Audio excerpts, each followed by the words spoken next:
Good evening. The meeting lasted 3 hours and 21 minutes, a lot shorter than what the White House initially expected. But nonetheless, both Biden and Putin walked out of that meeting saying a lot was discussed, and now there's still a lot more to do.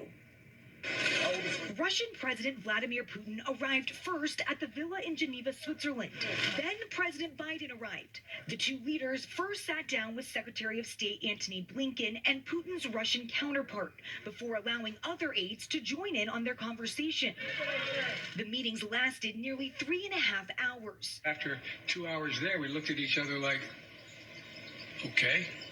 What next? President Biden says the overall conversations were straightforward. Putin called the discussions constructive and pragmatic. We don't share the same positions in many areas, but I think that both of these sides showed a willingness to understand one another. President Biden says he pressed the Russian leader over the recent cyber attacks on U.S. businesses. If in fact they violate these basic norms, we will respond.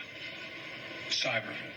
He knows. Putin denied that Russia was behind the attacks, but added that Washington and Moscow will begin consultations. We've reached agreement about that, and Russia's prepared to do it. President Biden says the two also discussed human rights, strategic stability, and Ukraine.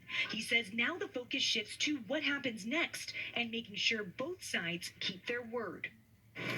The two leaders did find common ground in a few areas, including returning the ambassadors to their posts. On when exactly that's going to happen, they say that still needs to be discussed in the coming days. In Washington, I'm Anna Warnicki. Back to you.